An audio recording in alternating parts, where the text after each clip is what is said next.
porque podemos, Señor, levantarte un altar de adoración, un altar, Señor, de alabanza.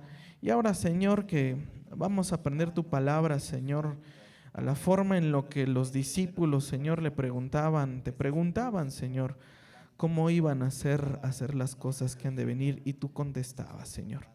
Suplico, Señor amado, que tu Espíritu Santo nos auxilie, nos ayude. Suplico, Señor amado, que nos auxilies. Pone en nosotros, Señor, lengua de discípulo, pluma de escribiente. Nos ponemos en tus manos en el nombre de Jesús.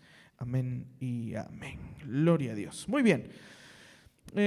Si salen algunas preguntas escritas, ahí si me ayudan mis hermanos, sugieres, sería bueno ahí con los papelitos, y nos quieren traer algunas otras preguntas que salgan escritas, son bienvenidas, mientras vamos a continuar con las que quedaron pendientes de manera digital, mis hermanos. Entonces, continuamos. Muy bien, esta pregunta dice, David adulteró, yo creo que quiso decir eso, y pagó con que el mal nunca se apartaría de su casa. Esto es una maldición que se atrae con el adulterio. Dios lo perdonó, pero ¿por qué no pasó por alto su ofensa? ¿No quieres empezar, hermano? Curiosamente, y el otro día estaba yo meditando al respecto, precisamente de estos versículos, y muchos se confunden pensando en que la situación de David tuvo tanto causa en su familia por el adulterio, pero no fue tanto por el adulterio, fue por un homicidio. Recordemos que ahí hubo un homicidio y fue, de hecho, uno de sus 30 de los valientes de David. Claro que sí hay consecuencias por el adulterio, pero aquí hubo un homicidio. Entonces, cuando hay una situación de pecado sexual, no es como que eso se va a extender de la misma manera como se extendió con el rey David. Y bueno, recuérdese también que Dios perdona nuestros pecados. Todos los pecados que cometamos, Dios los va a perdonar. Pero también la Escritura dice que todo lo que el hombre siembra, eso va a terminar cosechando. Y a veces no es que Dios nos maldiga, sino más bien estamos cosechando las consecuencias de lo que hicimos, independientemente del tipo de pecado, ¿no? Bueno, tenemos otra pregunta acá. Dice, ¿a qué denominación pertenece la iglesia Prayer y bajo qué cobertura se encuentra? Muy bien, qué buena pregunta. La denominación realmente es complicado contestar eso, porque tenemos algunas prácticas que se podrían considerar pentecostales, algunas, la parte de la enseñanza, algunos me han dicho que parecen como bautista, y yo siempre he dicho que en mi corazón soy presbiteriano. Entonces, ayúdeme con eso, ¿no? Una trinidad, dice Fabi. Si bien en Estados Unidos, por allá por los 50, 60, se empezó a dar un movimiento que se llama evangelicalismo, que dio como origen a las iglesias, por ejemplo, tipo Bethel Church, tipo Jesus Culture, que no se identifican necesariamente con una denominación, sino que se llaman evangélicos. Creo que la iglesia puede considerarse evangélica en ese sentido. Ahora, ¿bajo qué cobertura estamos, hermano? Bajo la de Dios, bajo la cobertura de Dios. Si bien yo, que soy el pastor de la iglesia, tengo un pastor a cual yo le entrego cuentas. Tengo un pastor el cual me pregunta cómo vamos, qué está sucediendo en la iglesia, qué estamos trabajando, cómo lo estamos trabajando, me aconseja, me exhorta cuando es necesario, me corrige cuando es necesario, pero él no es, vamos a llamarlo así, el apóstol de esta iglesia, sino que más bien es una autoridad mía, ¿no? Directamente mía. Yo le reporto directamente a él, ¿no? Pero es bajo el principio de que yo también tengo un pastor, pero como iglesia somos independientes de cualquier ministerio o denominación, ¿no? Solo para aclararlo, ¿no? Y yo sé que esta pregunta surge porque regularmente esto siempre se pregunta, ¿y ustedes bajo qué cobertura están? Porque así se nos enseñó. Pero sinceramente la Escritura nunca habla de eso. No hay un solo versículo que hable de que alguien tenga que estar bajo una cobertura, hablando de ministerios. Cuando se forma, por ejemplo, la iglesia de Antioquía, fue de hermanos judíos que venían desde Jerusalén y se formó ahí. Y los de Antioquía no le iban a dar referencia a los de Jerusalén. Pablo no le daba referencia a los de Antioquía y así por el estilo. Hay situación de cobertura, como dice el pastor, ¿no? De dar cuentas a otro pastor, pero nada más. Muy bien, dice esta pregunta, también tiene que ver, es matrimonial. Si estoy casado y soy salvo, ¿mi esposa también es salva? No, definitivamente no. Y hay un versículo, creo que es Mateo 24, 25, donde dice, estarán dos durmiendo y uno será tomado y el otro será dejado. Y si fueran salvos, pues los dos serían tomados. Cuando vemos el caso de Job, Job era un hombre justo y cualquiera hubiera dicho, pues su mujer era una mujer justa, y pues tampoco. Y así hay múltiples ejemplos. La salvación es personal. Sí dice la Escritura que el cónyuge en Corintios es santificado con el que es creyente, pero eso no quiere decir que le extienda la salvación a él o a los hijos.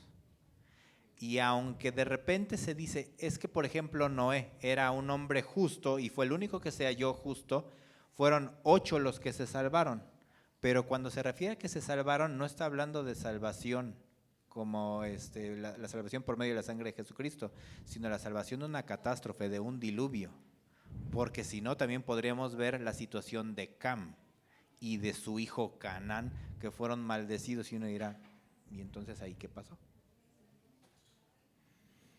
Mire, mis hermanos, en estos casos que obviamente son varios en ciertos sentidos, su testimonio puede ablandar el corazón de su cónyuge, ¿sí? Ser santificado, dice el apóstol Pablo, cuando usted ora mucho por su cónyuge, por sus hijos que no son salvos, el Señor puede responder esas oraciones. Es la promesa también que Dios le dio a Zaqueo, serás salvo tú y toda tu casa. Es personal, pero ahí entra usted para orar mucho por su cónyuge, para orar por sus hijos, y déjeme decirle que la salvación puede alumbrar a su esposo, a su esposa, a sus hijos y a toda su familia. Amén. Siguiente pregunta. Dice, tengo aproximadamente 3 años de cristiano y no he leído toda la Biblia. ¿Eso está mal? Últimamente, cuando conozco a un hermano y le cuento desde cuánto tiempo me convertí, una de las primeras preguntas es si ya leí toda la Biblia. Cuando digo que no, hacen una cara medio rara. Dice, honestamente a mí no me pesa, amo la manera en que la leo. No soy un gran lector, yo creo que quise decir. Algunas veces dedico todo mi tiempo de lectura a 1 o 2 capítulos, porque simplemente los leo con lentitud o no entendí nada de lo que pasó. No siento una presión por terminarla ya, al contrario, siento un gran entusiasmo por todo lo que me falta. ¿Acaso cuando muera un ángel me va a preguntar en cuánto tiempo leí la Biblia entera? Muy honesta esa pregunta, hasta testimonial. Ok, decía C.S. Lewis que si bien puedes creer a Dios, si no lees la Biblia puedes tener los conceptos erróneos acerca de Dios, pero aún así puedes creer en Dios. La palabra dice también, cuando Jesús envía al Espíritu Santo, les dijo a los discípulos, y el Espíritu les recordará todas las cosas que les he enseñado. ¿Qué te va a recordar el Espíritu Santo si no lees la Escritura? ¿No? ¿Qué te va a enseñar el Espíritu Santo si no lees la Biblia? Entiendo que llevas 3 años de convertido y hay capítulos de la Biblia, hay pasajes que son complicados de entender. Hay capítulos, los primeros capítulos, por ejemplo, de los libros de Crónicas son puras genealogías y vamos a ser honestos, es pesado leer eso. A mí qué me importa que fulano fue el hijo de Mengano, el abuelo de Perencejo y su mamá se llamaba tal, ¿eso qué? Por el chisme, ¿no? Es interesante. ¿No? Entonces hay partes que son difíciles. Ahora, te doy una recomendación. Inicia por el Nuevo Testamento y luego vete al Antiguo Testamento. ¿Sí? Ahora, si eres de esos cristianos que tienen hambre de la palabra, hay gente que en 3, 4 meses se lee toda la Biblia o hasta en menos tiempo y después le dan otro repaso, pero ya a manera de estudio. Pero lo primero es que conozcas toda la palabra. Un profesor en el seminario nos decía, debes de conocer de qué trata cada libro de la Biblia del Antiguo Testamento. Y nos decía, pero en el Nuevo debes de conocer de qué trata cada capítulo. Órale, ¿no? Entonces, mi recomendación, mira, o sea, no dice la Biblia que va un ángel, te va a preguntar cuánta Biblia sabes. Pero el examen tiene que ver con que Pero el va Señor a sí. hallar. Lo que la Biblia sí dice es que cuando el Señor venga hallará fe en la tierra. ¿Qué fe va a encontrar el Señor en tu vida si no ejercitaste la fe en la palabra? Entonces, es una práctica que todo cristiano debemos tener. Bien, siguiente pregunta. Hasta te la cacho a ti, brother. ¿Cree que si oro para que Dios me lleve a una cierta edad, se cumpla? No. No, definitivamente no. Dios en su soberanía sabe exactamente en qué época vamos a vivir. Desde antes de la fundación del mundo nos conoce por nombre, sabe de quién vamos a ser hijos, el día que nacemos y el día en que vamos a morir. Lo sabe perfectamente. Incluso de aquellos que se dicen que murieron antes de tiempo. Posiblemente sí, la voluntad de Dios era que esa persona con los dones, con los talentos que Dios le dio, fue que durara más tiempo. Pero al irse, ¿cómo decirlo? Al no ser exactamente la voluntad de Dios, su vida se acorta. Pero no es como que de repente Dios diga, ay, ¿sabes qué? Mejor ya te lo acorto. No, Él ya sabe desde antes de la fundación del mundo todas nuestras decisiones y por ende cuándo nacemos y cuándo morimos. Por ejemplo, Ezequías, se dice que oró y Dios le había dicho, te vas a ir ya conmigo. Él se pone a orar y ahí pareciera como que sí le torció la mano a Dios. Pero aún así Dios ya sabía que Ezequías iba a orar y que él le iba a responder, que le iba a dar 15 años más, pero no es que sea así como que si lloro, pues que Dios me dé más años. Dice el Salmo 90:12, enséñanos a contar de tal modo nuestros días que traigamos al corazón sabiduría. Pídele eso al Señor. Pídele, Señor, los años que me dejes vivir, que sean años de sabiduría. Porque ¿de qué sirve vivir 100 años si nunca uno madura, no? ¿De qué sirve vivir 120 años si uno nunca cambia? Mejor, Señor, los años que tienes para mí, que te ruego que sean muchos, que cada año se añada sabiduría a mi vida. Amén. Tenemos una en papelito. Nos van a poner a pelear, brother. ¿Es el libre albedrío compatible con la doctrina de la elección divina o la elección de Dios anula la voluntad humana?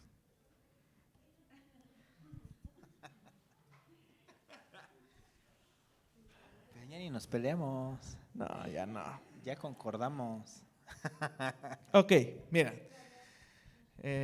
Llegamos a un punto medio. ¿Sí, no? Como dice la Escritura. Ok.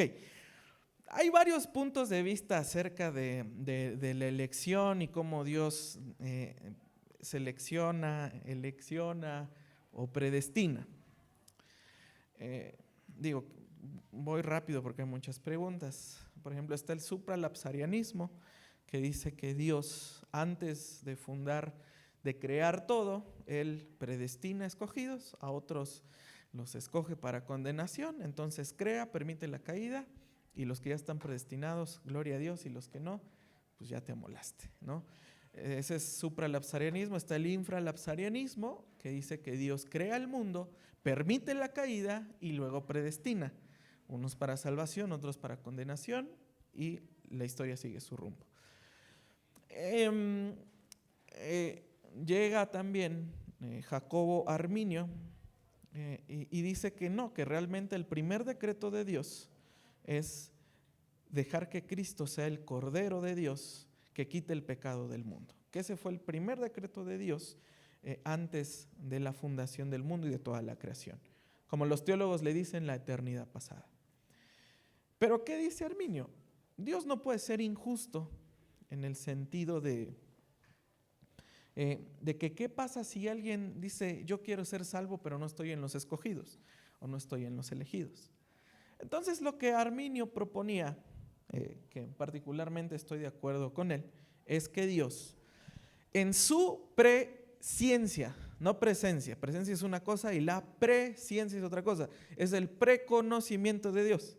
En su preconocimiento sabe quiénes van a responder libremente al Evangelio, desde antes de conocernos. Dios sabe quiénes van a decir, Señor, yo quiero seguirte, yo quiero seguirte. Y entonces el Señor no anula la voluntad humana, sino que sabe qué vas a escoger. Y a esos el Señor decide predestinar para salvación. Y a los que sabe que dice que no van a responder al Evangelio, simplemente los pasa por alto. Fue la conclusión que platicamos, al acuerdo que llegamos, y esa es, digamos, la posición teológica que en este momento tenemos. Así es. Entonces, de esas, ¿quieres echarte una, bro? A ver. Dice, hace poco oré por alguien que estaba enfermo. Al orar por esta persona y poner mi mano sobre su hombro, sentí un fuego. ¿Esto que sentí, a qué se debe?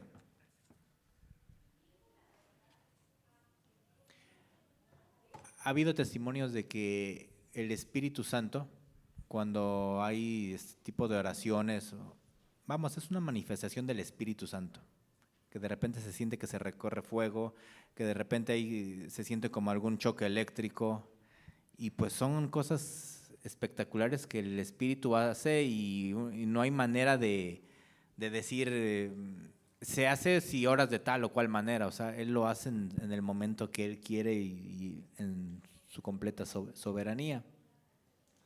Recordemos que cuando fueron llenos en Pentecostés, dicen que como lenguas de fuego estaban encima de sus cabezas. Que fueron llenos del Espíritu Santo. Cuando en el Antiguo Testamento dice que alguien era lleno, dice que entraba en éxtasis. Por ejemplo, cuando se habla de los profetas que venían descendiendo cuando se encuentran con Saúl, dicen que venían en éxtasis, que venían en trance. Entonces, eso no es propio del Nuevo Testamento, sino que es ya desde el Antiguo, los trances proféticos. Siempre recuerde que el Espíritu Santo de Dios es infinito y es soberano. El Espíritu Santo se puede manifestar a su vida de distintas formas. En algunos casos, como Elías, de forma pasible. En otros casos es un fuego consumidor, es un fuego impresionante y de muchas formas, ¿no? Dice esta pregunta: en la Biblia, ¿dónde podemos encontrar una referencia a la apología o apologética? Es Primera de Pedro, capítulo 3, versículo 15. Primera de Pedro, capítulo 3, versículo 15. Sino que santifiquen a Cristo como Señor de sus corazones. Ahí viene la parte importante. Estando siempre preparados para presentar defensa ante todo lo que les demande razón de la esperanza que hay con ustedes, pero háganlo con mansedumbre y reverencia. La apologética no es para pelear, mis hermanos, es para dar razón ¿Ah, no? con, con mansedumbre y reverencia. O sea, el buen apologeta, dice un brother, porque somos buenos apolos, pero con malas jetas.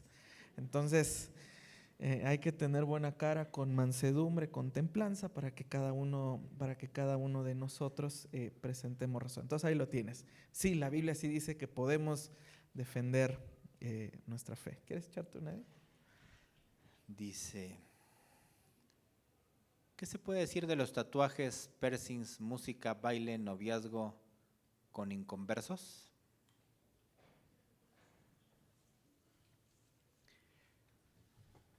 ¿Qué se puede decir? ¿Cuál será la intención de tu corazón que hiciste esta pregunta? ¿Es como querer escuchar lo que quieres escuchar o lo que Dios nos quiere decir? La Escritura habla con claridad acerca de cuando nos unimos en yugo desigual. No hay compatibilidad, no se puede hablar las mismas cosas. Porque cuando tenemos un amor a Dios, la otra persona no lo va a entender, porque esto no es un asunto de religión. Este no es un asunto de que, bueno, tú crees en esto, yo creo en esto. Acerca de los tatuajes, me parece que es en Levítico, dice que no nos tatuemos. Los piercings vienen por ahí también. Son cuestiones culturales ya de antaño.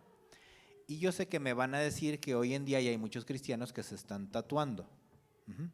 Esto digamos que ya es personal de cada quien. No les voy a decir que si se tatúan, que si se hacen un piercing van a perder su salvación. Pero esto mucho tiene que ver con que yo me empiezo a hacer a la manera de. Lo importante no es si yo lo tengo o no lo tengo, sino que poco a poco yo me puedo ir yendo hacia la moda de los que me están rodeando. Muchas veces por querer entrar a un círculo social, empiezo a hacer por injerencia de los demás lo que ellos están haciendo. Entonces, para entrar dentro de ese círculo social, empiezo yo a acceder a ello. Pero eso me va a llevar a más.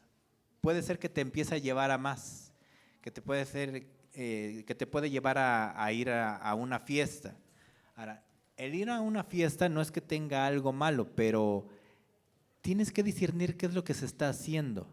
Tú puedes decir, es que yo puedo estar en el fuego y no quemarme, pero la verdad es que no es cierto. Poco a poco empezamos a absorber lo que nuestro medio ambiente nos está rodeando. Exacto, vamos normalizando una cultura y poco a poco eso va avanzando y nos vamos convirtiendo en ello. Como dice exactamente ese versículo, todo es lícito, pero no todo es conveniente. Ok, tenemos una pregunta escatológica. ¿Qué pasaría si por alguna razón me quedara en la tribulación y muriera a causa de no ponerme la marca de la bestia? Ok, bueno, alguna razón, no tendrías por qué quedarte. Retomo un poquito lo que platicábamos la semana pasada. Si tú ya eres salvo, hijo de Dios, y el Espíritu Santo te da testimonio de que eres hijo de Dios, ya eres digno de ser arrebatado. No es, ya soy salvo y voy a hacer buenas obras porque pareciera que el arrebatamiento es una segunda salvación. No es así. Una vez siendo salvos, somos dignos de ser arrebatados. Entonces, más bien yo te diría que analices en tu corazón si el Espíritu Santo te da testimonio de que eres hijo de Dios. Si no eres hijo de Dios, entonces lo que sí puede pasar es que cuando el Señor venga, pues nos vamos a quedar. La marca de la bestia sí ha dicho mucho acerca de qué es la marca de la bestia, ¿no? Si estuviéramos en el siglo XIX, la palabra chip no hubiese sido, no pasaría por la mente. Ahora que entró el siglo XXI con todo el tema del Y2K, ¿no? Que todas las computadoras iban a ponerse locas y no sé qué más. hablaban ya de un chip del tamaño de un arroz, que si es una cosa, que si es otra, pero sí déjame decirte una cosa. La marca de la bestia es la antítesis del sello del Espíritu Santo. La Biblia dice en Efesios que todos los que somos hijos de Dios hemos sido sellados por el Espíritu Santo. Entonces, más que decir que es un chip, es una marca espiritual, ¿sí? Es una marca espiritual, así como el sello del Espíritu que está en nuestro corazón, también la marca de la bestia es el sello del diablo en el corazón de las personas. Si es un chip o no es un chip, no me gusta especular en ese sentido. No lo sabemos realmente. Pero si te llegases a quedar, no te quedes porque no aprovechaste el tiempo. Todavía va a haber salvos en la tribulación, eso lo enseña la Escritura. Entonces, mejor busca la salvación ahorita, ¿no? ¿Quieres echar una de ahí también? Uh-huh.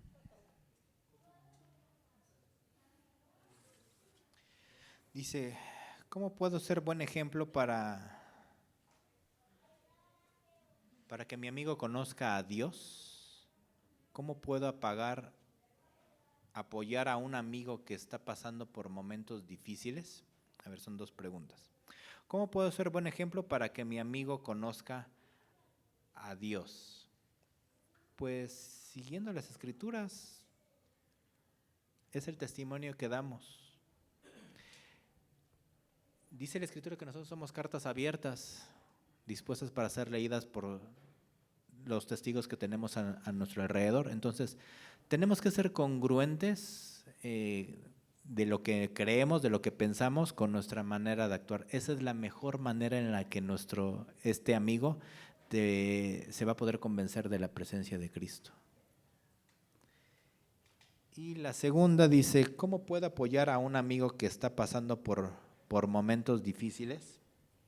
Si tú eres una persona que ya conoces a Dios y has recibido el consuelo de Dios, hay una parte de la Escritura que dice que con ese mismo consuelo que Dios nos ha consolado, vayamos y consolemos a los demás. Con ese mismo consejo que Dios nos ha brindado en los momentos difíciles, ve y haz lo mismo con este amigo. Es la mejor manera. Ok, tenemos acá de las digitales. ¿Qué quiso decir Jesús en Mateo capítulo 5, verso 3? Bienaventurados los pobres de espíritu. ¿Esos quiénes son? Ok, muy bien. Bueno, te recomiendo que escuches los sermones que dimos acerca del Sermón del Monte, valga la redundancia, pero te platico.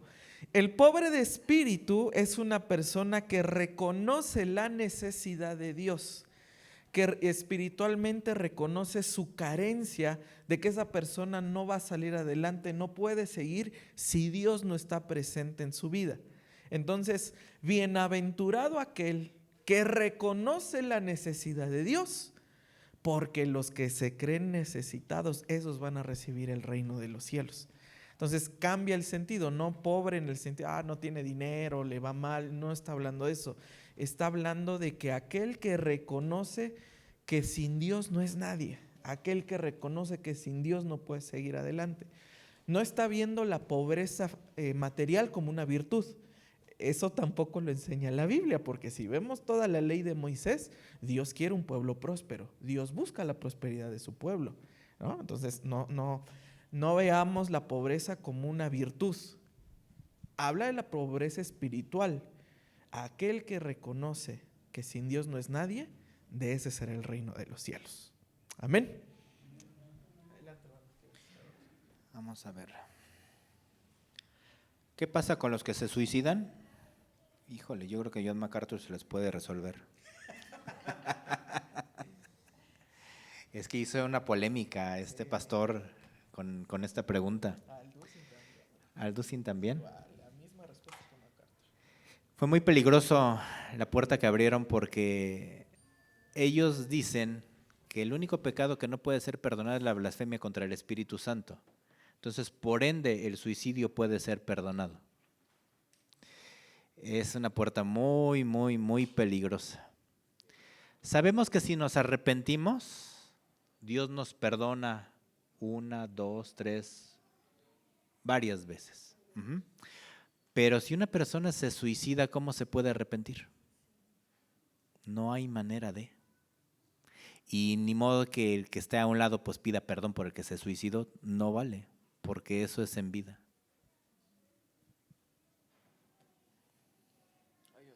Sí, aquí mismo dice, se dice que son las almas en pena y se pueden manifestar. No.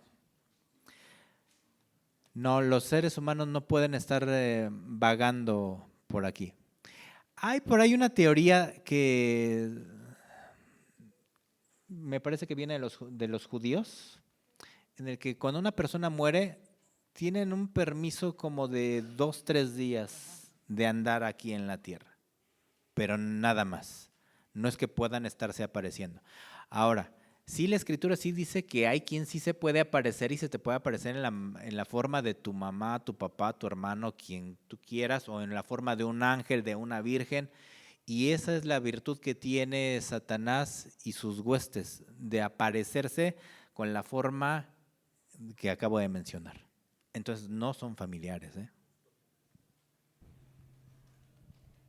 ¿Hay otra o ya? No, Ok, ya. muy bien. Dice esta pregunta, es una pregunta práctica. Dice, ¿cuál es la importancia del diezmar? Ok, tocas un punto delicado para algunos, pero ok. La escritura dice en Corintios que Dios ama al dador alegre. Dice, no dando así como que nos pesa, sino que Dios ama a aquel que da con alegría en su corazón. Ok. Malaquías también, es el capítulo 3, donde Dios le habla a los sacerdotes y le dice, ¿en qué te hemos robado, Señor? Y el Señor le responde, en los diezmos y en las ofrendas. Pero pruébenme, que yo les abriré las ventanas de los cielos. Mira, el no diezmar, hay que ser claros con estos. El no diezmar no te va a mandar al infierno, ¿ok? No te preocupes, te descargo eso en el nombre de Jesús, descansa en eso. No te vas a ir al infierno porque no diezmes, porque no ofrendes. Pero sí te vas a perder de una serie de bendiciones que Dios te puede otorgar si tú diezmas. ¿Sí? Hay una serie de bendiciones que Dios te da si tú dices, Señor, yo te quiero diezmar. Número 1, vas a estar en la alta estima de Dios. Dios ama al dador alegre. Entonces, ¿no me ama si no doy? No, claro que Dios te ama porque eres salvo. Pero hay un amor particular para aquel que es generoso. Hay una estima especial para aquel que es generoso, ¿no? Vamos, para el generoso, ¿uno cómo lo recibe? Brother, pásale, siéntate, esta es tu casa. ¿Por qué? ¿Porque es convenenciero? Claro que no. No, claro que no se trata de eso, ¿no? O que el pastor trate bien al que diezme más o al que no. Créame que eso no es así tampoco. Pero créeme que Dios va a bendecir tu trabajo, va a bendecir tu negocio, va a bendecir tu vida si tú comienzas sembrándole no a mí ni a ninguno de los ancianos, sino que hacemos el recuerdo.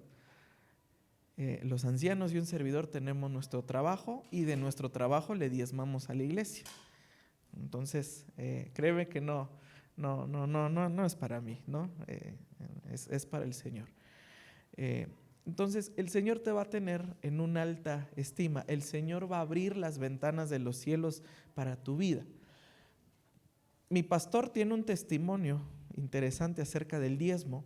Fíjate, y él ya siendo ministro, dice que no diezmaba. Y se metió en un montón de deudas y tarjetas de crédito, y al punto que se volvió impagable. Al punto de que ya decía, ¿sabes qué? Me tengo que cambiar de casa porque me van a venir a cobrar. Ahora sí que el acreedor ya viene por mí. Y que su esposa le dijo, oye, ¿y por qué no empiezas a diezmar? Estás viendo que no tengo y estás pidiéndome que diezme. Y le dijo, no, sí, empieza a diezmar. Y comenzó a diezmar endeudado. Tuvo una mejor administración y Dios abrió las puertas para que saliera de las deudas rápido. Después dice que se puso a pensar, Señor, yo gano tanto en este momento, quisiera ganar tanto. Él me platicó eso, que en oración le dijo, Señor, yo quisiera ganar tanto. Te voy a diezmar como si ya ganara eso. Sé que todavía no lo gano, pero te voy a diezmar como si ya lo estuviera ganando. Y empezó a diezmar, como si ya ganara lo que él quisiera producir mensualmente. Y Dios lo volvió a bendecir y comenzó a generar el dinero que él quería generar. Y ahí entendió algo muy especial. O sea, si bien no perdí mi salvación, Dios no me castigó, pero Dios sí me enseñó una cosa: a manejar mejor mis finanzas y a ser generoso, porque Dios es más generoso conmigo. O sea, ahí lo tienes. Dice, cuando sueño que liberamos una persona, ¿qué significa? Pues, comiste demasiado. Nah, no, sí. Dice, hay que prepararse, hay que estar atentos.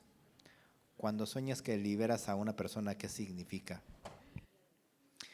Pues no necesariamente tiene un significado. Puede ser que tengas ahí una cuestión que estás piensa y piensa en alguna persona. Puede ser que sí Dios te esté hablando, o sea, no necesariamente, no es que no tenga un significado, pero todos como hijos de Dios tenemos que estar preparados. Tenemos esa autoridad por ser hijos de Dios. El liberar a una persona no es solamente algo que pueda hacer el pastor. O sea, si nos da flojera, se los mandamos a él, ¿no? No, dice la Escritura que todo aquel que cree, Dios le da autoridad sobre serpientes y escorpiones y sobre toda fuerza del enemigo, y nada nos dañará. No somos nosotros, es Dios a través de nosotros que puede liberar a una persona. No tengas miedo cuando se te presente una situación así. Tenemos que confiar en la sangre poderosa de Cristo. Amén. Dice esta pregunta: ¿por qué nuestra fe es tan voluble aun cuando vemos cumplidas las promesas de Dios? Hermano, eso sucede porque muchas veces tenemos poca memoria en el corazón. Porque podemos ver promesas de Dios cumplidas, podemos ver milagros de Dios cumplidos, pero la vida también sigue su rumbo. Y a veces nos olvidamos y no hacemos memoria. Por eso también lo veíamos la semana pasada, me parece, terminando el libro de Esther, que Mardoqueo da la instrucción de establecer la fiesta de Purim para los judíos, para que se recuerden de cómo Dios los libró de sus enemigos, y Dios usó a la reina Esther como intercesora de su pueblo. Entonces, una manera de que la fe deje de ser voluble o el corazón deje de ser voluble es recordando lo que Dios hizo una vez. Dios puede volver a hacerlo y de una manera más grande en tu vida. Pero debes de llevar la memoria en tu corazón de lo que Dios ha hecho en tu vida. Debes de guardar memoria en tu corazón de lo que Dios hizo en tu vida. Y lo cantamos. Yo sé que tú, Señor, mueves montañas, yo creo en ti, sé que lo harás. ¿Qué dice el canto? ¿Sí se lo sabe? Otra vez.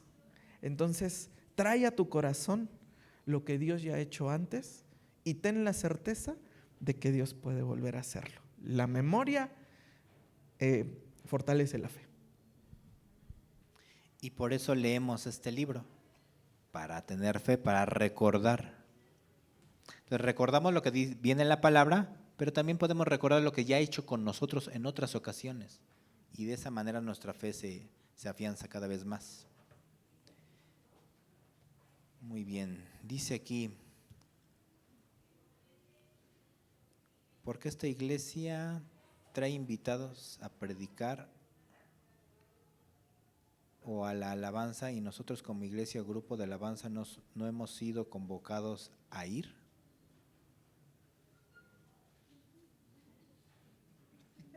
Eso es para mí, ¿no? Sí.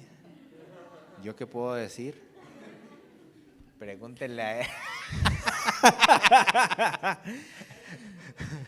Ok. No, qué bueno, por eso quedamos que todo es anónimo, queda entre compas y ya, ¿no? Ok. La pregunta es honesta, entonces debo de responder con la misma honestidad. ¿Va que sí? Ok. Dice, amén, dice el brother. ¿Por qué traemos invitados a predicar? Bueno, ese es un aspecto, ¿no? Traemos invitados porque creemos en la multiforme gracia de Dios y cómo Dios usa a distintos tipos de vasos. ¿Por qué, mis hermanos? Porque yo no lo sé todo, no lo he vivido todo y no lo viviré todo y no lo sabré todo. Pero hay ciertas personas que han transitado caminos que yo sé que probablemente yo no voy a atravesar porque Dios los llevó por sendas específicas. Entonces, tienen algo que decir, tienen algo que enseñarnos, ¿no? Entonces, por eso trato yo de traer invitados de distintas alas del cristianismo, denominaciones, perspectivas, porque cada uno de ellos tiene algo que aportar para fortalecer nuestra fe. Ahora, aquí en casa también estamos preparando predicadores, ¿sí? Aquí en casa también estamos preparando gente que pueda exponer, enseñar la palabra y también que su don pueda ser de bendición para nosotros. Pero los dones llevan su tiempo, mis hermanos. Los dones llevan tiempo de trabajo, de enseñanza, de preparación, mis hermanos. Mire, Jesús se preparó 30 años para ministrar 3. A veces nosotros ya con 6 meses de que tomamos clases ya decimos, no, ya que me pongan. Y no es así. Ahora, en cuanto al grupo de alabanza, todavía nos falta mucho como grupo de alabanza. Muchísimo, mis hermanos, un montón. Si bien Dios ha sido bueno con nosotros, misericordioso con nosotros, y el Espíritu Santo, y el Espíritu Santo se ha manifestado por medio de nuestra administración, todavía no tenemos la calidad de una banda de adoración para que realmente yo diga, brother, échale acá. Y también te voy a ser honesto, nunca me han dicho que el grupo vaya a ministrar. O sea, tampoco me han hecho la invitación directa. O sea, ha sido muy pocas veces. O sea, realmente contadas, menos de 5 tal vez. ¿Por qué? Porque ya también cada iglesia, forma sus propios grupos de alabanza, sus propios grupos de adoración. Y te voy a decir cuál es la tendencia. Ahora la tendencia no es invitar un grupo en particular. Fabi, que ha salido con nosotros, lo ha visto. De varias iglesias se forma una sola banda. Esa es la tendencia ahora, ya no es, tráete a todos, como que dicen, brother, tráete al pianista de acá, al guitarrista de acá, al bajista de acá, al baterista de acá, los coros de acá. Esa es la tendencia, entonces no te sientas mal. Entonces ahí lo que debemos de hacer es mejorar nuestro nivel para que nos inviten a nosotros, ¿no? Entonces va por ese aspecto. De nada, bro. Échale otra de ahí si quieres. Para... Duda de la marca. Si fuera un chip o algo parecido y te lo pones por supervivencia o desconocimiento porque podría estar maquillado de una marca para comprar o vender o una marca para prevenir alguna enfermedad pandémica, ¿Dios te perdonaría por un tema de desconocimiento o supervivencia?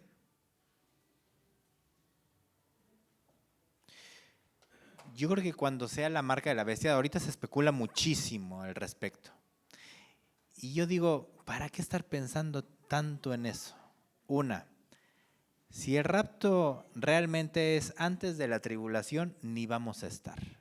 Entonces, como para qué preocuparnos. Si el rapto viniera a la mitad de la tribulación o al final de la tribulación y nos tocara vivir esta situación, en el momento se va a saber y va a ser, no va a haber dudas de a qué se refiera, porque va a ser la única manera de poder gestionar la vida, comprar y vender. Entonces todo mundo va a saber, nadie va a estar en ignorancia. Y pues bueno, la Escritura lo dice claramente, que aguantemos, que soportemos, que no nos dejemos marcar.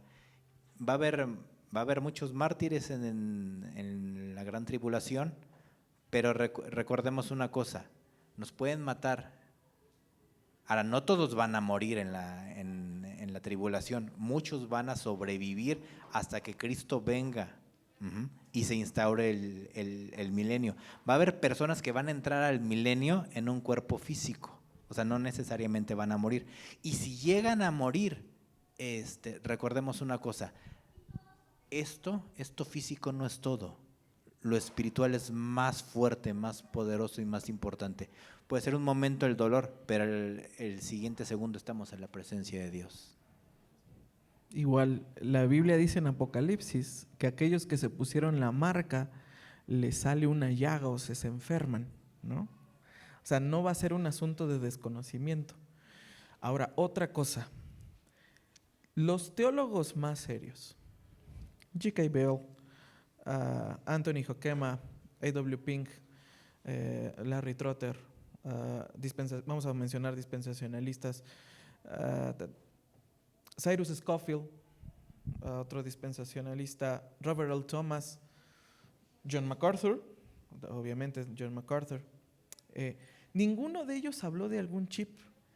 Necesitaría investigar de dónde nació eso de que va a ser un chip, pero ni los teólogos más serios, académicos, eso sí, que despiertan y estudiar, se duermen estudiando, que su vida literalmente es solo estudiar la Biblia, nunca se ha hablado de algún chip. Todo tiene que ver más con una lealtad espiritual a la bestia. Entonces, solamente para que lo tomemos en cuenta, ¿no? Hay otra pregunta que dice, ¿cómo distinguir entre la voz de Dios y de nuestros propios pensamientos y emociones? John Piper dice, se lo he dicho muchas veces, ¿quiere escuchar la voz de Dios? Lea la Biblia en voz alta. Hay dos maneras para escuchar la voz de Dios. Número 1, conociendo la Escritura. Y número 2, orando. Tienes que tomar una decisión importante. ¿Quieres buscar cuál es la mejor decisión en tu vida? Tienes que hacer dos cosas. Número 1, meterte a orar con Dios. Señor, quiero esto, estoy pensando hacer esto, necesito hacer esto. ¿Qué piensas, Señor? Y después de orar, abres la Biblia y buscas situaciones similares como las que estás pasando. Hay personajes en la Biblia que probablemente pasaron por alguna decisión como la nuestra. ¿Qué decisión tomaron? ¿Cómo les fue? ¿Bien o mal? ¿Qué les habló Dios? ¿Qué les dijo Dios? Y ahí puedes tomar una buena decisión y pensada decisión. Ahora, Dios te puede hablar también a través de un sueño, de una visión, o te puede hablar de manera audible. Aunque déjame decirte una cosa. De un tiempo para acá, te puedo decir que Dios audiblemente a un servidor le ha hablado unas 2 veces. Pero mis hermanos, es una experiencia que yo particularmente no quisiera volver a vivir. Es muy pesada, es muy fuerte. O sea, porque cuando Dios habla a tu corazón, Señor, gracias porque hablaste a mi corazón. Pero cuando Dios habla audiblemente, mis hermanos, híjole, entiendo a Moisés cómo terminaba todo tirado ahí en el monte. Es pesadísimo, mis hermanos. Pero vamos a hablarlo así, cristianos como los discípulos, orando y leyendo la Escritura. Amén. Voy a seguirle con otra. ¿Qué pasa entonces con los ministros que toman lo de los diezmos con lo relacionado con la prosperidad? Ya. Aquí está tocando el tema de los ministros del Evangelio de la Prosperidad y que toman los diezmos. Mira, yo te voy a decir una cosa. En todas las iglesias siempre va a haber verdaderos cristianos y en todas las iglesias va a haber infiltrados. Hay trigo y hay cizaña. Si tú agarras y estás en una iglesia donde se predica el Evangelio de la Prosperidad y te dicen, no, que tú siembra, que yo soy buena tierra, que si tú pactas, que si tú traes tu diezmo, cayendo el sobre, cayendo el diezmo, tu enfermo sana, vas a ver la prosperidad y todo, un nuevo auto, un terreno, lo que sea. Si tú das el diezmo ahí, tienes que entender una cosa, se le estás dando a Dios y es Dios el que te va a responder. Ahora, lo que te dice ese pastor muchas son mentiras y por eso hay que leer esta palabra. No necesariamente, más bien, ellos lo que hacen es endulzarte el oído para sacarte el dinero. Pero cuando tú entiendes quién es Dios, cuando entendemos lo que acaba de decir el pastor acerca del diezmo, que yo se lo estoy dando a Dios, a mí Dios me va a bendecir. Debo tener cuidado de entender que no me va a bendecir como me está diciendo este pastor, este falso pastor, sino de acuerdo a lo que Dios me está diciendo. Hay veces en las que sí uno diezma y de repente se ve en automático la bendición de Dios. Y hay veces en la que Dios simplemente lo está tomando como siembra y pareciera como que no pasa nada, A mí me ha pasado de los dos.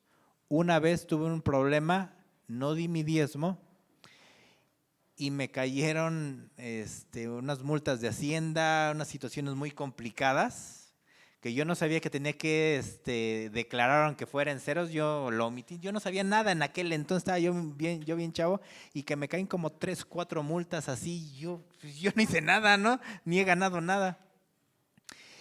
En automático fui y di mi diezmo, y así yo acababa de dar mi diezmo, y me habla una contadora y me dice, yo te voy a echar la mano, y se resolvió pero así rapidísimo mi asunto. Y ha habido veces en las que yo he diezmado y no sucede nada al inicio. Pero la verdad es que sí veo que Dios no se queda con nada. Pero es tener el entendimiento que se lo damos a Dios. Lo que haga la persona con ese diezmo, eso ya no nos interesa. Ok, sigamos. Dice, se debe creer en los libros apócrifos, como el libro de Enoc, el cual se hace referencia en el Nuevo Testamento. Ok.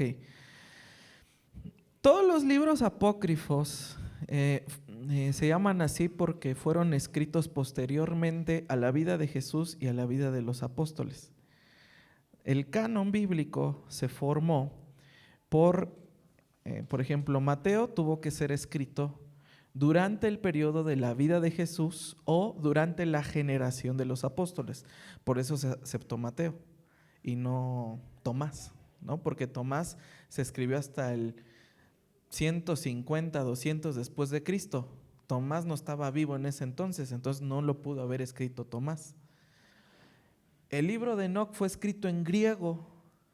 Si el libro de Enoc hubiese sido parte del canon del Antiguo Testamento, hubiese sido escrito en hebreo, ¿no? O sea, porque en hebreo es como se escribe el Antiguo Testamento, pero lo más antiguo que tenemos acerca del libro de Enoc es en griego, posterior al 100 y tantos después de Cristo. Entonces, no lo pudo haber escrito Enoc, el de Génesis, porque el griego todavía ni existía en ese entonces, imagínense. El griego todavía ni siquiera era una lengua. Entonces, voy a ser muy cuidadoso con esto que digo. No es que esté mal leer los libros apócrifos como estudio, como una referencia, pero está mal si le das más importancia a los libros apócrifos que a la Biblia en sí misma. Estaba yo escuchando a una persona que me sacaba, brother, ¿te sabes los nombres de los demonios? Digo, no, brother, pues con trabajo, si me sé los nombres de Dios, ¿tú crees que me interesa saber el nombre de los demonios? Es que el libro apócrifo menciona a fulano de tal y a mengano. Brother, pues qué bueno, ¿no? Yo la verdad estoy más interesado en conocer a Dios que el mundo de las tinieblas. Y hay gente que absorbe los libros apócrifos más como conocimiento para curiosear o para andar ahí de morboso. Entonces, no creo que sea la mejor opción en ese sentido, ¿no? Hay que tener cuidado. En la Septuaginta me parece que estaba ya el libro de Enoc, ¿verdad? Es que creo que la pregunta va también un poquito por ahí, ¿no? ¿Por qué Judas lo menciona? Uh-huh. Ellos utilizaron la Septuaginta. En la Septuaginta se añadieron libros que no necesariamente estaban en el canon, entonces de alguna manera los leyeron. Es como si de repente alguien hubiera leído el libro de Jacer. Se menciona en la misma Biblia, alguien lo leyó, a lo mejor lo pudo haber citado, pero no era netamente del canon. Y no por haberlo mencionado significa que ya entra dentro del canon. Solamente dio una referencia, pero hay que tener mucho cuidado con ello. No porque Judas o de alguna manera lo haya interpretado el apóstol Pedro, significa que ahora el libro de Enoc es parte del canon. Nada más quería agregar eso. Muchas gracias. Echa una de ahí si quieres. Cuando Saúl consultó por medio de la pitonisa a Samuel ya fallecido, ¿verdaderamente fue Samuel el que le contestó? Buena pregunta, ¿eh? Es así todo un debate.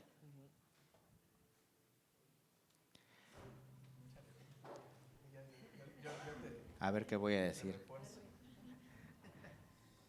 Está muy complicada esa situación. Siempre hay ese sentir, ¿no? Uno sabe que nadie puede regresar. Pero le da santo y seña de que al parecer sí es Samuel. Y que le dice, ¿por qué no me dejas descansar, no?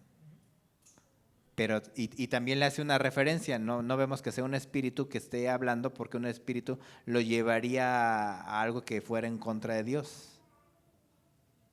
Y pues al parecer sí es algo certero que está diciendo. Lo impresionante es que cómo se puede mezclar que venga a través de una divina. De hecho, si consultamos ahí en el texto, dice que se asusta, ¿no? Dice que se espanta de tal manera que no pensaba que la manifestación iba a ser de tal manera, lo cual indica que si bien ella consultaba demonios, esa manifestación particular salió fuera de su control, de lo que ella estaba acostumbrada a ver. Cuando dice veo espíritus, ahí dice algo así, dice veo espíritus que se mueven como en forma de Dios o de dioses. La palabra que se utiliza ahí en hebreo es Elohim o Elohim, y es una palabra hebrea que solo se refiere a Dios, ¿no? Entonces, como que el exégesis del texto sí deja ver que era Samuel, el profeta, el que se le aparece ahí, pero lo más, voy a decirlo así, lo más loco es como Dios dio permiso que Samuel saliera del lugar de los muertos o del paraíso, vamos a llamarlo así, lugar de reposo, por medio de una bruja. Eso sería lo más. ¿Se podría comparar o tiene alguna relación con la aparición de Elías y Moisés en la descripción? No le veo yo punto de comparación, ya que... Me refiero a la manifestación, al Ajá. o sea, no tienen relación como tal, sino al hecho.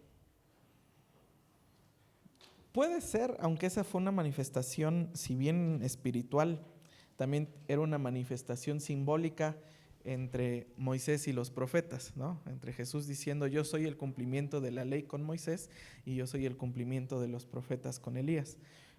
Aunque en cierta manera sí podríamos decir la aparición espiritual puede tener algo de peso.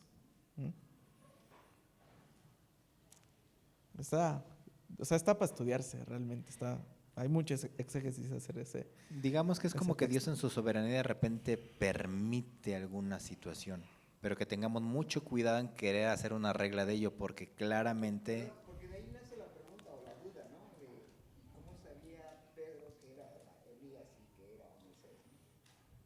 Porque lo dice sinceramente, aparece Elías y Moisés, pero ¿cómo sabían que era Elías y Moisés?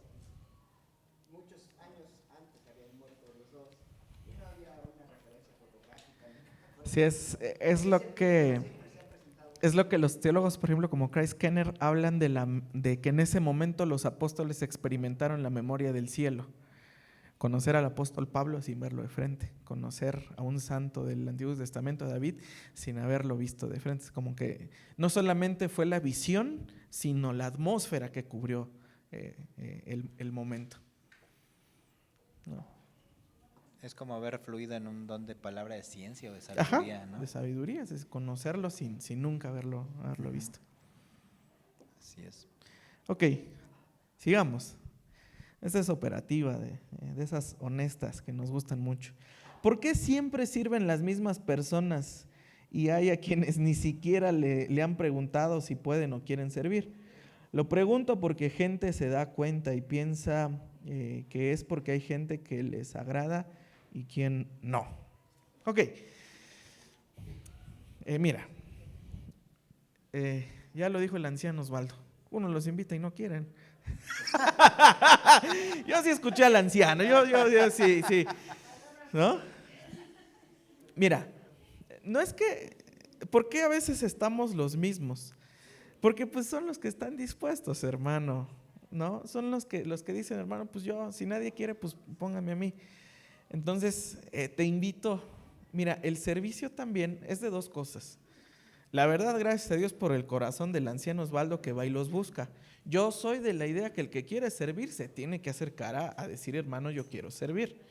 Porque es un impulso del corazón en agradecimiento a Dios. Decir, hermano, yo quiero, yo estoy dispuesto, póngame a mí. Él, gracias a Dios, con un corazón más misericordioso, va y te va a invitar. Entonces, no, créeme que no es de que nos caigan bien más unos que otros. Te voy a decir una cosa, en el servicio, ya a la hora de servir, hay momentos de rozón, de, ¿sabes qué, brother? Eso lo hiciste mal, eso lo hiciste acá, y uno dirá, ya se caen mal. No se trata de eso tampoco, porque el servicio tiene varias aristas. Entonces, no es que hay un club exclusivo de servir o cosas así, no, más bien, pues son los hermanos que están dispuestos. Y si tu corazón está dispuesto a servir, pues te invito a que te acerques al área que sientes que tienes el don de servir y dices, brother, quiero darle aquí, ¿no? Quiero darle aquí, ¿no? Entonces te invito a eso. Y si por alguna razón, aquí hay alguien o tú que formulaste la pregunta, fuiste dañado por algún servidor, por algún rozón o por alguna situación, yo te invito a que nos perdones y que puedas entender una cosa, no somos perfectos. La Escritura dice con claridad que es necesario que los servidores seamos llenos del Espíritu Santo. ¿Sabes por qué? Porque como dice la Escritura, hierro con hierro se aguza y un hombre con otro hombre. Entonces, aquí es donde crecemos en el fruto del Espíritu, en paciencia, en tolerancia, en mansedumbre, en humildad, en fe. Y por eso es que necesitamos ser llenos del Espíritu Santo porque si para servir a las mesas se necesitó eso de los 7 diáconos, se sigue utilizando. Porque, oye, es que el guiso no estaba bien, que estaba frío, que a mí no me gustó, que esto y que el otro, que mira cómo me sentó, yo no me quería sentar aquí, mira que no me saludó bien, que saludo mejor a otra persona. A veces surgen situaciones, ¿no? Y uno tiene que entender que las cosas las hacemos para Dios. Ok, dice esta pregunta, también es como de práctica. ¿Es correcto o incorrecto tomar, ojo, pero siempre sin llegar al punto de estar en mal estado? ¿Cómo puede? Bueno, esa es una pregunta. Bueno, ¿es correcto o incorrecto tomar? Ok, mira, el apóstol Pablo lo dijo, todo me es lícito, pero no todo me conviene. No os embriaguéis con vino en el cual hay disolución, sino antes ser llenos del Espíritu Santo. Mira, acá en la iglesia tomamos una decisión muy sencilla, pero que a la vez fue una decisión que nos ayudó a que todos se sintiesen más cómodos a la hora de participar de la mesa del Señor. Si te das cuenta, quitamos el vino. Ya no hay Santa Cena con vino, ¿no? Mi papá era de esos, me acuerdo que le decía al Abraham, brother, tiene que saber más a vino que a jugo. Sí, lo regañaba y decía, no, pero si no sabe a vino. Y sí le decía, lo rebajaste mucho hoy, ¿eh? Y no es porque mi jefe era un buen tomador ahí, catador de vinos, ¿no? ¿No? Y además, ¿por qué? Porque la Biblia, cuando habla del vino en el Nuevo Testamento, se refiere ahí la palabrita a la fruta que ha sido fermentada. Entonces, por eso, o sea, bíblicamente el vino de la Santa Cena era un vino fermentado, ¿no? Pero aquí lo quitamos porque sabemos que hay hermanos que Dios los sacó del vicio del alcohol y en lugar de ser un momento de bendición, no queríamos que fuese una piedra de tropiezo para ellos. Por eso quitamos el vino de la Santa Cena, ¿no? Ahora, me haces una pregunta aquí de cómo puedo ministrar mejor. Probablemente eres servidor, servidora o alguien del equipo ministerial. Yo te daré un consejo que es mejor, como dice el apóstol Pablo, si tu comida le es ocasión de caer para tu hermano, abstente entonces de participar de ella, ¿no? Entonces, si realmente no tienes problemas con el alcohol, si no lo dices porque a lo mejor vas a una fiesta, porque ahí te picotean, órale, tómate una, no seas... pasa, ¿no? Que a veces uno está, órale, tómese una, que no sé qué. Y si bien una no te va a pasar nada, yo te recomendaría mejor que por tu testimonio te abstengas. ¿Por qué? Porque aquí en México el alcohol es sinónimo de vicio, es sinónimo de familias destrozadas, es sinónimo de matrimonios violentados. Entonces, en ese sentido, a veces hay que ser luz en medio de las tinieblas, ¿sí? O sea, no te lo estoy prohibiendo, ojo, no te estoy diciendo que es pecado, pero como ministro, hay que hacer sacrificios por el bien de los demás, ¿no? Yo he ido a comidas de negocios donde pues, tú sabes también, ¿no? Pues, sí o sí tienes que ponerte a tomar, porque si no, no cierras el negocio. Y a mí me lo dijo el socio, aquí es una grosería si le rechazas una copa, ¿no? Entonces, pues, digo, híjole, pero yo en mi testimonio no me siento bien, y si mi conciencia me acusa, la Biblia dice entonces que el que está pecando soy yo. Entonces digo, brother, pues no le voy a entrar de todos modos, ¿no? Y sí me dicen, ay, entonces ¿por qué no quieres? Le digo, estoy en abstinencia. Ah, entonces ¿eras alcohólico? Pues del vino del espíritu, pero estoy en abstinencia. Y así me zafo. Prefiero que me digas, sabes que estoy en abstinencia. Y ya, se respeta eso, porque saben ellos los problemas que provoca. No quiero que... y la gente que viene saliendo de eso, que está en abstinencia, a veces a la primera que se toman ya están mal por los procesos químicos del cuerpo. Entonces yo te recomendaría, si eres del equipo ministerial, yo creo que es mejor abstenerse aunque te presionen. No sé si quieres agregar algo a eso, ¿no? Y ya la siguiente pregunta, si quieres, esta te la dejo a ti. ¿Cómo puedo ministrar de una mejor manera? No siento que sepa cómo hacerlo o mis nervios me traicionan. ¿Cómo puede ministrar de una mejor manera? Es que para ministrar, ¿cómo explicarlo? Es algo en lo que uno va creciendo. Por ejemplo, David, para matar a un gigante, no llegó primero con el gigante. Primero mató a algún oso, a algún león. Y eso lo hizo en un lugar donde nadie lo veía. Era una persona de convicción. Entonces, uno como ministro, lo primero que tiene que hacer es ir creciendo, allá donde solamente Dios nos ve. Crecer en nuestra relación con Dios.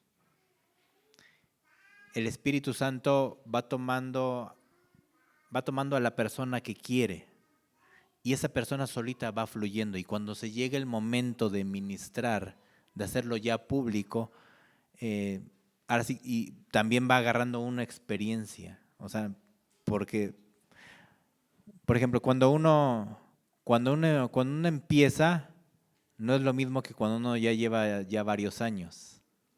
La verdad es que uno de repente la riega, le da pena, se pone nervioso, se traba, pero es con la experiencia, es poco a poco con el fluir. Entonces son las dos cosas. Ok, esa pregunta también es operativa y no la quiero dejar fuera. Está bien que se deleguen cosas, pero ¿no crees que sería bueno que tú autorices? Pues me estás hablando de mí. Líderes y des visto bueno a todo lo que se hace en la iglesia para que se tenga bendición del que a Dios le dio la unción y la bendición sacerdotal. Ok, muchas gracias por tu pregunta, hermano. Mira, hay distintos tipos de liderazgo, distintos tipos de administración. Uno de ellos es algo que en las empresas le llaman micromanagement. El micromanagement es, ¿qué estás haciendo? ¿Cómo vas? ¿Ahora qué te toca hacer? Y muéstrame lo que estás haciendo ahorita. Así como si fuera tu papá, ¿no? Yo particularmente no soy partidario del micromanagement, ¿no? De la microgestión, de saber en qué punto. Con todos los líderes y servidores de la iglesia yo les he dicho una cosa. Yo confío en las decisiones que van a tomar y las actividades que van a hacer y los delego para que las hagan. Si sale bien, gloria a Dios por las decisiones y actividades que están tomando. Si sale mal, yo soy corresponsable junto con ustedes. No me zafo de lo que salió mal. Esa es nuestra manera de trabajar en este sentido. No es que yo no esté enterado qué se está haciendo, sé lo que se está haciendo.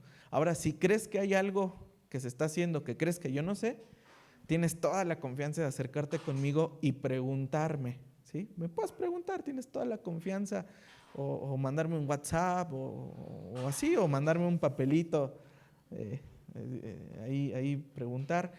Pero así trabajamos nosotros, delegamos, confiamos. Si sale bien, gloria a Dios. Si sale mal, hacemos, como le llaman, hacemos un fast track. Entramos, a ver qué pasó, cómo pasó, lo solucionamos y sigan adelante, ¿no? O sea, no es porque hubo un error, ya no existe la confianza. No, se soluciona ese error, se soluciona esa situación y síguele para adelante, brother. Seguimos confiando, ¿no? Entonces, esa es nuestra manera de trabajar. Ahora bien, eso sí también, damos mucha apertura a la confianza y delegamos mucho. Pero también si se abusa de esa confianza, si se sobrepasa, si hay autoritarismo, pues también la disciplina es de ese tamaño. Al que más se le da, más se le va a demandar, ¿no? Entonces, damos confianza, pero también si vemos que se abusan, hacemos ahí también intervención, ¿no? Entonces, ahí para que lo tomes en cuenta.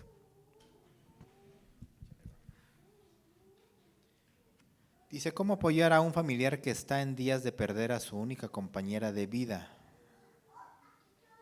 Mamá. Y tu familiar es cristiano, pero está perdiendo la fe por esta situación. A ver, no le entendí bien. ¿Cómo apoyar a un familiar que está en días de perder a su única compañera de vida? Entre paréntesis, mamá. O sea, su mamá es su única compañera de vida. Dice, y tu familiar es cristiano, o sea, su mamá es cristiana, pero está perdiendo la fe por esta situación. ¿Cómo la puedes apoyar? Ajá, sí. ¿Sí, el que lo cuida?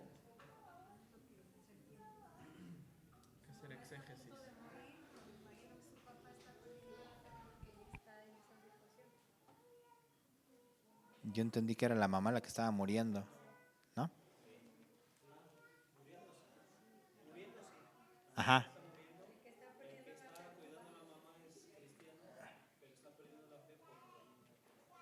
¿Cómo apoyar a esta persona que está apoyando a su mamá? Pues nosotros tenemos que inyectarle fe a esta persona. Hace poco me enteré de una persona que estaba ya muriendo, estaba en sus últimos días con cáncer, y la persona que la fue a visitar salió ministrada por la persona que se iba a morir. Sí, en serio, porque le dijo, es que yo no te enseñé a Cristo así, sino así, así, así, así, y has caído así, así, así. Yo sé que me voy a ir con el Señor y estoy firme y estoy fuerte. Entonces esa persona regresó así como que reanimada diciendo, wow, o sea, es que mi familiar pues está bien firme en el Señor y a mí me fue de gran bendición, ¿no? Entonces, ¿cómo podemos apoyar? Pues es inyectándole fe, inyectándole convicción. Por eso es que nosotros tenemos que ser hombres o mujeres de convicción, de una fe viva, real. No es como que damos nada más consejos X que nos salieron así, sino es algo que nosotros vivimos y eso es lo que tenemos que transmitir. Además de estar orando e intercediendo por esa persona para que se afirme en la fe. Isaías 57.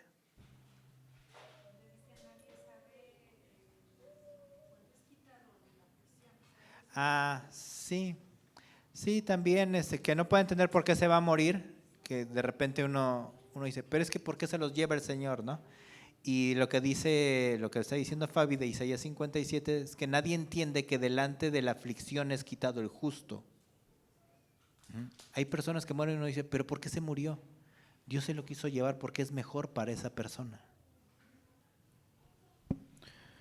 Ok, sigamos con esta pregunta. ¿Puede un cristiano ya de tiempo que no haya nacido de nuevo al aceptar al Señor en su corazón, que a lo mejor haya entregado su vida por emoción, pero no se siente que haya tenido un despertar espiritual en su vida? Ok, mira, el cristiano en teoría ya debió de haber nacido de nuevo. Un cristiano nacido de nuevo puede pasar temporadas de bajeza, puede pasar temporadas de angustia, puede pasar bajas temporadas, pero seguir siendo cristiano, seguir siendo hijo de Dios. O sea, la Escritura no niega que tú y yo vamos a pasar por valle de sombra y de muerte. Y en el valle de sombra y de muerte nos cansamos, nos agobiamos, nos angustiamos, nos ponemos mal, preguntamos por qué, preguntamos, Señor, ¿qué está pasando? Y podemos pasar por rachas así, ¿no? Aquí cuenta mucho la actitud que tomamos cuando pasamos el valle de sombra y de muerte. Porque si bien el cristiano puede pasar épocas de desánimo, nunca se aleja de Dios. Y hay personas que pasan épocas de desánimo y se entregan al vicio, se entregan al alcohol, se entregan a las drogas, se entregan a las pasiones de este mundo, lo cual demuestra que solamente era un simpatizante de la iglesia. Entonces hay que predicarle el evangelio. Platicaba con un brother que me decía, que exhortaba a otro muchacho y le decía, a ver, si no vienes a servir a la iglesia, ¿vienes a la iglesia? No, pues no. Entonces no eres cristiano. Nomás porque te toca todos los domingos estás aquí, pero el día que te quiten te vas. Eso quiere decir porque no tienes otra cosa mejor que hacer los domingos. Porque aquí te ven, aquí te saludan, aquí te conocen. Pero entonces si realmente no tienes un compromiso con Dios, no con la iglesia, pues analiza entonces tus motivaciones. Pero pues entonces estamos hablando de que no has nacido de nuevo. Se te tiene que predicar el evangelio en ese sentido, ¿no? De hecho, hay personas que pueden estar sirviendo y no son cristianas y lo hacen porque se sienten bien, porque sienten que alguien los está viendo, que tienen un título, pero no son cristianos.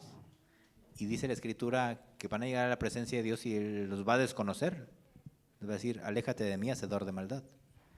Entonces, hay que entender que el ser cristiano no es tener un título, un puesto, un ministerio, sino que realmente amar a Dios y haberse entregado al señorío de Él. Servimos por gratitud, vivimos para Él por gratitud, estamos entregados a Él porque Él es nuestro Señor. Ok, ahorita la dejo. Y tenemos una pregunta teológica que se junta con otra. Dice, ¿qué diferencia hay entre el alma y el espíritu? ¿Y cuál es el que va a ser juzgado por Dios? ¿Iremos al cielo con cuerpo, alma y espíritu? Y hay otra pregunta que dice, ¿somos tripartitos o bipartitos? Ok. Vamos primero a Hebreos capítulo 4, versículo 12. Dice, porque la palabra de Dios es viva y eficaz y más cortante que cualquier espada de dos filos. Penetra hasta la división del alma y del espíritu y de las coyunturas y de los tuétanos, y es poderosa para discernir los pensamientos y las intenciones del corazón. Ok, los hermanos que han estado conmigo en las clases de expositores, ¿de qué está hablando este versículo? ¿Cuál es el tema de este versículo? El poder de la palabra de Dios. ¿Estamos de acuerdo? O sea, el Hebreos 4:12 no está hablando de la composición humana, está hablando de el poder de la palabra de Dios. Ahora vamos a Génesis capítulo 2.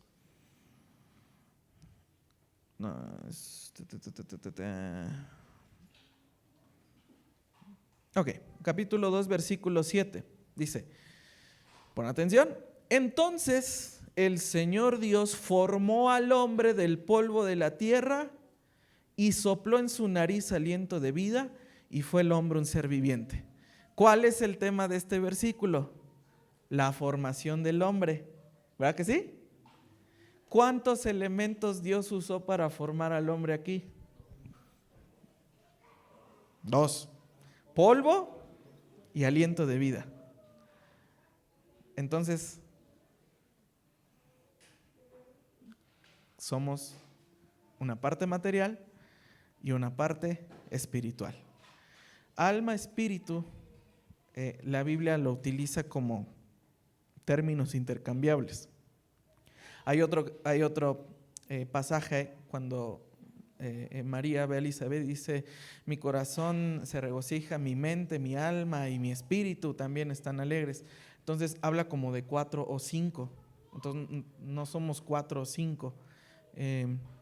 A la luz de la Escritura, lo que se puede ver es que somos 2. Somos cuerpo y somos parte espiritual. Hermano, entonces, ¿qué onda con espiritual mi cuerpo? ¿Qué crees? Eso nació con Aristóteles. Aristóteles enseñó que somos una parte física y lo espiritual es 2. Que hay una parte, el espíritu, es el único que se puede conectar con Dios, pero el alma es tan impura que no puede. El alma es la parte irracional del hombre. Entonces, él enseñaba que en la filosofía o la parte ontológica del hombre, en algún momento el espíritu debe de ser más fuerte que el alma para que el alma deje de ser irracional y deje de ser carnal. Entonces, la doctrina de somos espíritu en mi cuerpo es aristotélica. La Biblia enseña nada más que somos 2, ¿no? Yo sé que probablemente voy a chocar con enseñanzas o con ideas. No, hermano, no estoy de acuerdo con eso. Está bien si no estás de acuerdo, porque esto no va a salvar. Esto no nos va a llevar ni al cielo ni al infierno. Simplemente explico, te doy todo el contexto y el bagaje histórico que hay. No sé si quieres agregar algo. Y ni me dejaste nada. Mira, échate esto, bro. O sea,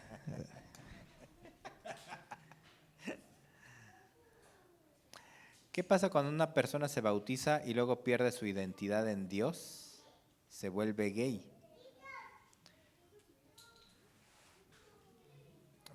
Pues yo diría que posiblemente esta persona nunca se convirtió y se bautizó porque pues alguien lo llevó que, ándale, ya bautízate, ¿no? Entonces, si no hay una conversión y dice, es que de repente se volvió gay, pudiéramos decir, alguien que vino, sirvió, estuvo aquí un montón de años, entregó a Cristo, se bautizó y de repente pues ya, y es lo que la Escritura dice, es que pues nunca se convirtió, nunca fue de nosotros, aunque salió de nosotros. dice esta pregunta: ¿por qué Dios parece ser muy severo con sus escogidos y más paciente con los rebeldes? Por ejemplo, lo que le pasó a Moisés al pegarle a la roca. Dice la Escritura que al que más se le da, ¿qué dice el verso? Más se le demanda. ¿Por qué somos más recios con la gente que tiene servicio de carácter ministerial que a lo mejor con alguien que nada más es un congregante de la iglesia?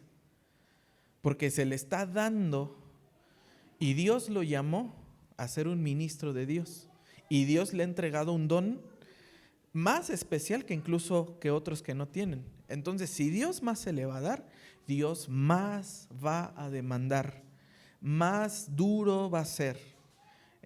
Y no es porque Dios no sea misericordioso, no es porque Dios no lo vaya a perdonar. Claro que no, Dios va a perdonar y va a ser misericordioso. Volviendo al tema de la transfiguración, Moisés ya apareció del otro lado de la tierra prometida, en espíritu, pero ya apareció ahí. Entonces, Dios sí metió a Moisés a la tierra prometida, pero lo tuvo que disciplinar diciendo: Moisés, a ver, yo no voy a tolerar, voy a decirlo así, berrinches de al que puse como pastor de Israel. Ahora resulta que el pastor me sale berrinchudo, que porque se enoja con el pueblo, ahora le pega a la roca. Y Dios disciplina a Moisés, diciendo: a ver, que no estás entendiendo que al que Dios le llama, Dios lo va a corregir y le va a tener el lazo más corto. Y a Israel sí le toleró el becerro de oro, le toleró que murmuraran contra Moisés, le toleró que estuviesen dando vueltas y quejándose, pero a Moisés a la primera se lo fregaron, hermano. ¿Por qué? Porque a los que somos llamados y tenemos una actividad ministerial que tiene que ver ya con una labor espiritual de parte de Dios, el lazo, el mecate está cortito. Entonces, suena duro, yo lo sé, suena duro, pero es la realidad. No esperemos tener privilegios de ministro comportándonos como recién convertidos. Sí, porque además también esto tiene mucho que ver con la gloria de Dios, su nombre.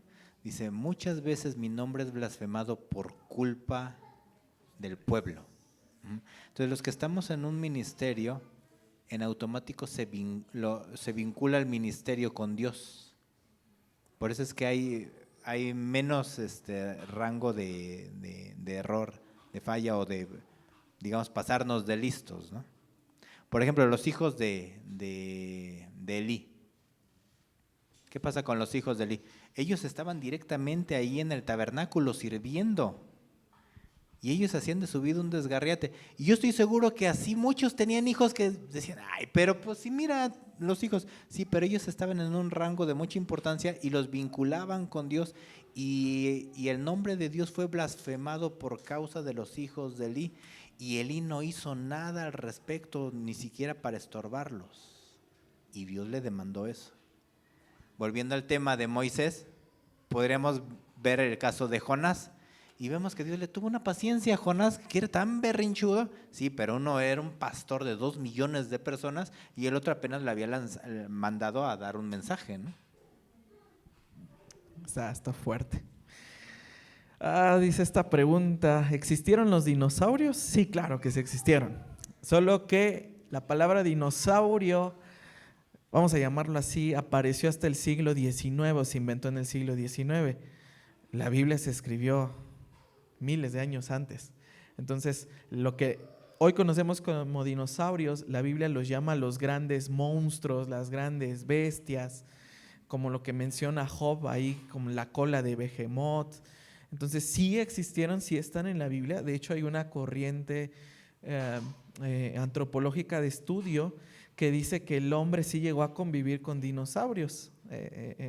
Encontraron ahí unas pinturas ahí rupestres con lo que hoy conocemos con un dinosaurio. Entonces hay una nueva línea de estudio antropológico que dice que sí, el hombre sí llegó a convivir con los dinosaurios. Entonces sí existieron. La Biblia no niega su existencia, pero los llama de otra manera. A ver, sigamos. Esto va a gustar, brother. ¿Cuál es la diferencia entre la apología católica y la cristiana? ¿Cuál es la diferencia entre la apología católica y la cristiana? Los católicos, bueno, nosotros como cristianos nos basamos ¿en qué? Nos basamos en las escrituras. La apología viene de las escrituras. Y los católicos no se ciñen nada más con las escrituras, sino que también tienen el magisterio, lo que enseña su misma autoridad. Por ejemplo, dice que tienen 4 doctores, me parece, ¿no? Santo Tomás de Aquino, Agustín de Hipona, y no recuerdo ahorita a los otros. Entonces, lo que ellos dijeron es así como que igual de importante que esto, o lo que dice el Papa. Y la Escritura pues no enseña eso, ¿no? Entonces, como dice Isaías, a la ley y al testimonio, y el que no dijera conforme a ellos, porque no le ha amanecido. ¿Por qué? Porque la Iglesia Católica dice que es fe más obras, y la Escritura dice que solamente es fe.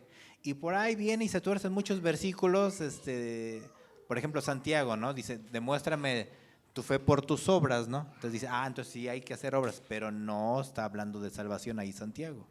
Está hablando de que las obras es un reflejo de nuestra conversión. Que dice esta pregunta, Si Jesús no abrogó la ley, ¿por qué pareciera que todas las leyes que vienen en el Pentateuco a partir de él ya no tienen vigencia? Ok, buena pregunta. La ley se divide en tres: la ley ceremonial, la ley ética y la ley civil. ¿Qué es cuando Jesús dice, yo no he venido a abolir la ley? La traducción literal es: yo he venido a darles la verdadera interpretación de la ley. Eso es lo que dice el texto. Entonces, Jesús lo que vino a hacer es a cumplir toda la ley. Jesús cumple la ley ceremonial, la ley ética y la ley civil. Porque aquel que rompe la ley tiene que morir, ¿no? Eso dice la Escritura. Entonces, como cristianos, la ley ceremonial ya no nos aplica, porque ya Jesús murió como un único y suficiente sacrificio para todos. Entonces, las leyes de los becerros que tenían que ser sacrificados y el animalito, las palomas, los corderos, todo eso ya se cumplió en el sacrificio perfecto de Jesús. Entonces, Jesús ya cumplió esa ley. La ley civil, pues no somos judíos para estar cumpliendo la ley civil. Ahora, mucho de la ley civil judía está plasmada en cada constitución, cada normativa, o sea, mucho de, incluso los estudiosos hablan del código de Hammurabi, que se parece mucho a lo que dijo Moisés, porque la ley civil es aplicable, el comportamiento, la conducta humana, habla de lo que Dios ya dijo, ¿no? De hecho, hay una teoría en la jurisprudencia del origen de los derechos humanos, justus naturales o justus deos, ¿no? Que el origen de los derechos nace de Dios o nace del comportamiento humano que lo fue acomodando, ¿no? Entonces ahí la jurisprudencia se pelea cuál es el origen de los derechos. Entonces, de alguna manera la ley civil es el orden humano que tenemos. Y la ley ética son los 10 mandamientos. Esos siguen aplicándonos como cristianos, los cuales es la conducta que tú y yo debemos de vivir. Jesús reinterpreta los 10 mandamientos a la luz de Mateo capítulo 5 hasta Mateo capítulo 7, el Sermón del Monte. Si tú tienes y lees Mateo capítulo 5 al 7 y Éxodo capítulo 20, Jesús nos enseña cuál es la conducta de un verdadero cristiano. Entonces, ahí se responde eso, ¿no? Dice esta pregunta, ¿cuál es el evangelio más completo? ¿Cuál es el evangelio más completo? Pero ¿cómo?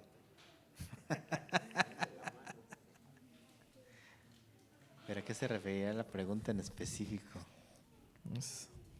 ¿Cuál es el evangelio más completo?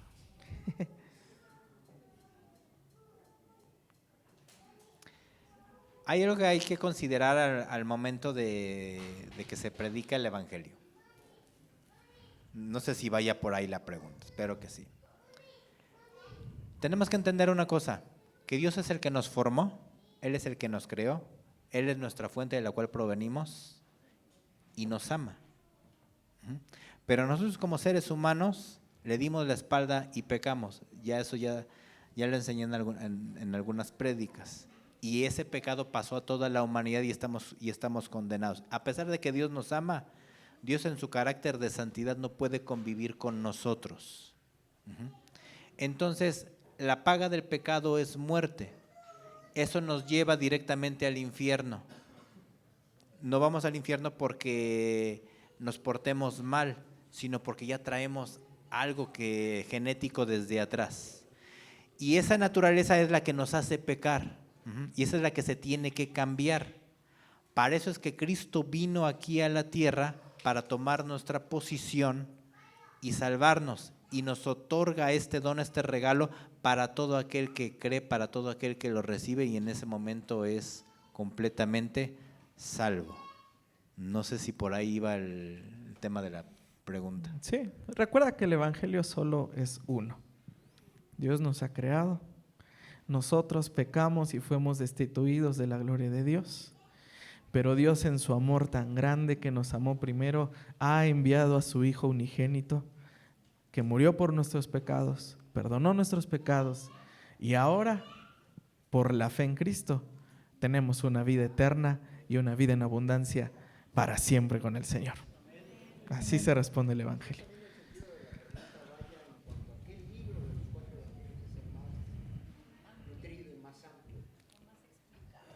Puede ser también.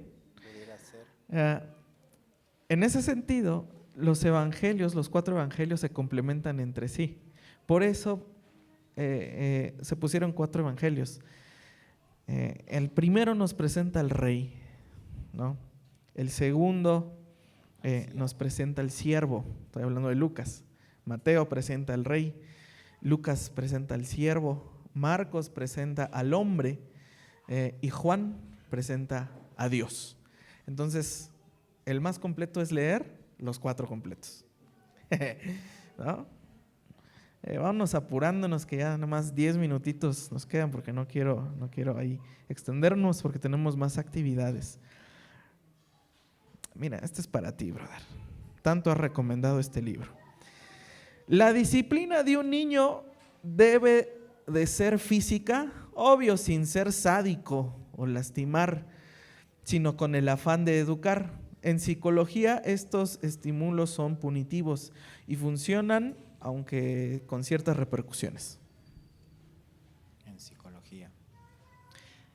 En psicología hay 2 escuelas. Una escuela cree que sí debe haber un castigo físico y otra definitivamente dice que hay que eliminarlos completamente. La Escritura dice que vamos a hacer alejar la necedad del muchacho con la vara, pero no se apresure nuestra mano para destruirlo. Tiene que ser acorde a la edad que tiene. Por ejemplo, James Dobson, que es un especialista en todo esto, ponía un ejemplo y decía que había padres que el niño estaba llorando y que así recién nacido le daban así como que una palmadita, ¿no? Y decía, no, tú no puedes hacer eso. No, pero es que está llorando y hay que enseñarle. Y dice, no, pero ¿de qué lo estás disciplinando? Nada más de que llora. No va por ahí. Eso tiene que ver con un asunto de que primero se le enseña, se le educa y después se ve que haga que empieza a andar conforme a lo que uno le enseñó, y si ya de una manera franca y rebelde va en contra de ello, entonces es cuando entra la disciplina. No es nada más así porque es que se puso a llorar o hizo un berrinche y ya lo disciplino. La Escritura dice que por cuanto el pecado no es castigado al momento, el corazón del hombre tiende hacia el mal constantemente. Entonces sí es buena la disciplina, nos enmienda. Y cuando crecemos, ahora, esto tiene hasta ciertas edades. Ya cuando ya son adolescentes, ya no es una disciplina física, es otro tipo de disciplina. Y ahí es donde se compara qué es lo que hace Dios con nosotros. Porque dice que somos sus hijos y Él nos corrige y nos disciplina. Y Él ocupa mucho de lo que nosotros hacemos en nuestros actos. Todo lo que nosotros sembramos, eso cosechamos. Entonces, no es que venga Dios y nos castigue, sino que nuestros mismos actos nos castigan. Ok, dice, vamos con las últimas 3 preguntas. Esta práctica también. ¿Qué hacer para que Dios conteste mis oraciones? Mira, hermano, hermana, dice que al que cree todo le es posible y todo aquel que pidiere, el Señor va a escuchar. Pero también debes de saber una cosa. La Biblia dice también que no sabemos pedir como conviene. Eso también dice la Biblia. Para que Dios conteste tus oraciones, hermano, hermana, debes de tener la certeza que estás pidiendo conforme a la voluntad de Dios. Si estás pidiendo conforme a la voluntad de Dios, Dios va a responder esa oración. Pero si estás pidiendo conforme a tus propias emociones, conforme a tu propio pecado, conforme a lo que tú estás buscando, déjame decirte una cosa, Dios no va a responder caprichos. Dios no va a responder ese tipo de cosas, mis hermanos, porque si pides a través del pecado, Dios no va a contestar. Pero si tienes un corazón que está alineado con la mente y el corazón de Dios, todo lo que pidas creyendo te será hecho. Entonces, alinea tu corazón hacia donde vas. Bueno, esta está buena, brother. Ezequiel pareciera tener rasgos esquizofrénicos.